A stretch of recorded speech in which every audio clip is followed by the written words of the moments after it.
Okay, welcome back, everybody. Uh, um, welcome back after the break. I hope you had a chance to grab some coffee like I did. Uh, oh, that's in the room. Just make sure that everybody is on their headsets. Note to fill in Casey here. So we wanted to start off, this is kind of our transition point between info gathering and beginning to generate principles and options.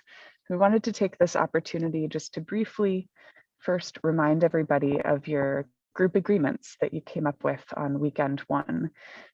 As we get into more intensive work in small groups, this is going to be something that your moderators remind you of, and that will be really important to keep in mind as you participate moving forward. So let me just briefly share screen and read those back to you.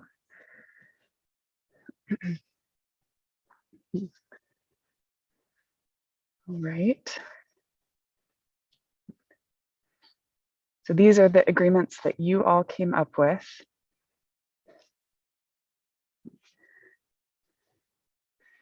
Assume best intentions. Everyone offered a chance to speak in their own time. Be open to others' ideas or views and actively listen. Active patient listening. Respecting others' viewpoints. Non-judgmental. We get Robert on mute. A discussion, not a debate. We are all in this together. Oops. Remember the task at hand. Reach conclusions respectfully. Never take anything personally. Remember, we are all Petalumans and all neighbors. Seek clarification before reaching conclusions. Remember different learning styles. Give a speaker a chance to clarify. Lighten the mood. And allow one person to speak at a time. So those are your agreements, and we usually have them sitting on the tables. So in this space, just wanted to remind you of them virtually. And I see, I can take a quick question from Jackie. So I think I mentioned it privately to Alex, but I wonder if we might not all agree while we're on Zoom to kind of reserve the chat for like things you might whisper to your neighbor for clarifying, or like document drops, right? That we can easily sort of copy and paste to everyone later, and not like active commentary on the speakers. Yeah, that's great. So even though hopefully we won't be on Zoom past this weekend, and that was our last presenter block, still I think it's worth, that's a proposal to add an agreement. So is anyone in disagreement? Does anyone not want that added?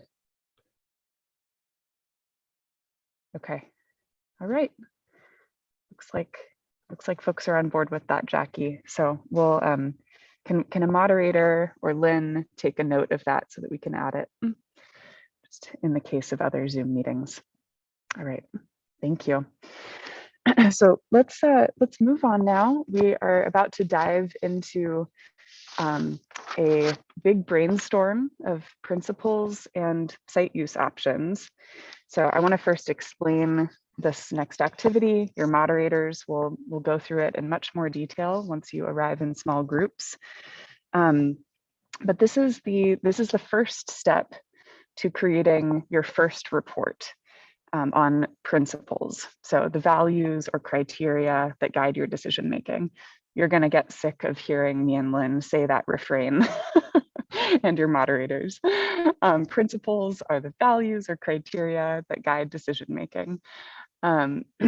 So in July, at some point, either the 2nd or maybe the 8th, you will be delivering this first report on principles. And there are many steps along the way to get us there. This first step, as with all of our reports, will be brainstorming. So sky is the limit. Everything is on the table. Non-judgmental phase. It's not a time to criticize or critique each other's ideas. It's a time where we can just think creatively and get all possible ideas in the room on the table. So in this first activity you'll be doing with your moderators is brainstorm. They'll walk you through how you'll be doing that of principles and site use options. But first, we want to give you an example. It can be really helpful to see an example of a past report on principles. We just finished up a project in Eugene, Oregon, about a year ago. And Lynn is going to use this as a jumping off point for how you might workshop each other's principles in small groups today. And so I will share my screen and pass it to you, Lynn. Awesome. Thanks. I'll wait until we get it up on screen here. I guess the first thing I'll say about it is that this is a document that you received, I think, as part of your materials for this weekend. And it is sort of like what you'll be producing, except that you all have much more time than this panel did. We really pushed hard for a lot of time for this panel to add more and to add more detail and have more time with things like this report. So don't take this as what your report is exactly going to look like. In fact, I wanted to show this to you here to just take a quick look at it and see if they had more time, what this group might have wanted to do. And we're not talking about the content, don't pay attention to the content of the report here at all, but just in terms of what the principles look like. So the first one says affordable housing is of paramount importance. And they've added a little bit more detail here about why they think that's important. The second principle here is a bit longer, provision for continuous improvement of policy. Slow down a little bit. What we create will need to be revised in the future, establish a periodic form of review process on existing policy to change accordingly, form a review process that is at least as representative as the panel. And you can keep reading them as we go, but I just want to take a moment, and if you can raise your hand if you have a comment about this, just as a reminder, the kind of goal here is to get principles, first of all, and to separate those from options, from actual sort of potential decisions or recommendations, and to make sure that only one principle is there in each principle. What do I want to say? Yeah, that multiple principles aren't put together, and that principles that are similar to each other are put together. Anybody see here some things that you might want to change about this one if you had been part of this group?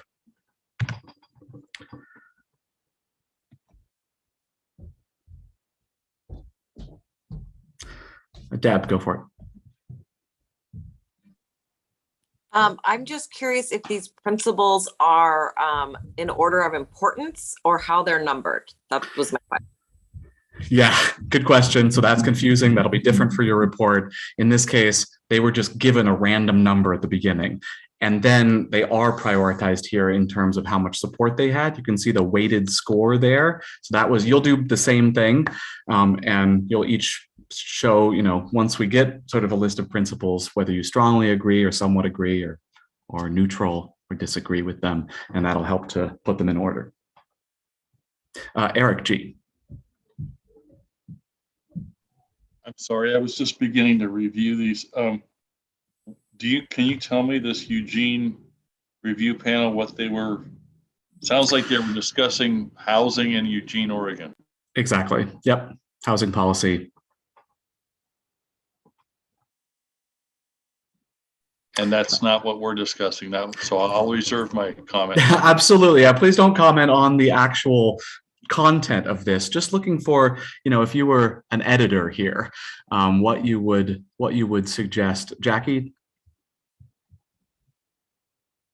Yeah, so principle 1 and principle 2 might be effectively combined. It's of paramount importance and needs to be any existing needs to stay affordable.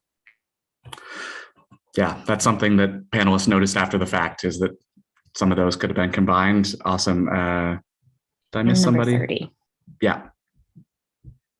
Yep. And number 30 as well. There's a number of housing affordability ones that maybe should have been combined. Sorry, who was speaking there? Was that Jasmine? Jackie, did you have your hand up?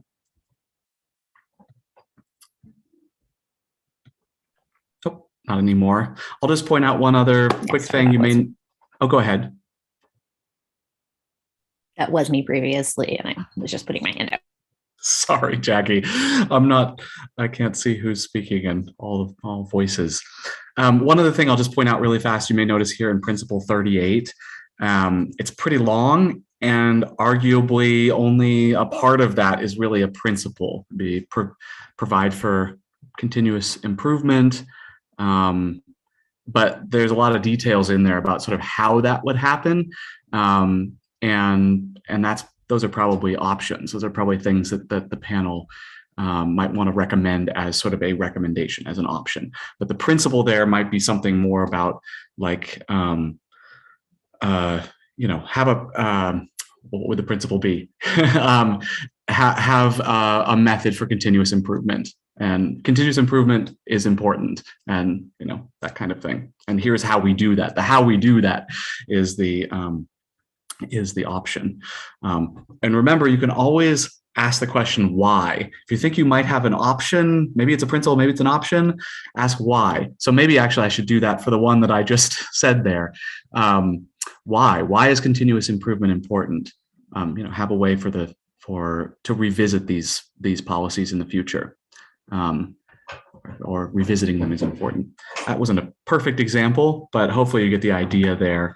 And I think that's enough. I think that's good. You can always look back there at those as sort of examples, but again, don't necessarily model them because they didn't have as much time as you have. Alex? Yeah, perfect. So we're going to go into small breakout rooms in a moment, and you'll have an opportunity to begin brainstorming your own principles and options. And like Lynn just said, a really good trick is if you think you have a site use option, great, write that down. And then to get to the principle or multiple principles from that, you might ask yourself why. Why is that important? And know that we will be doing all those steps of combining, refining, workshopping, and then prioritizing. But all of that is yet to come. So right now, we're just getting all ideas on the table. And this is a non-judgmental phase of the process. And the principles that you generate now don't have to be ideas that you think the full group agrees with. They don't even have to be things that your whole small group agrees with. They can be just your idea or just an idea you've heard. So truly, this is an open-ended prompt at the moment, and make sure that we're brainstorming at least as many principles as options at this stage. After this, we'll really be dialing in and focusing on principles. So mods will reiterate that in small groups. Mods were a little bit behind schedule, apologize for that, but we'll send you reminders about when to switch times for this activity. And with that, let's open small groups. Also, feel free to call Lynn or I in if there are any questions in small groups that we can clarify. Okay, I'm opening the small groups now. Thank you. Right.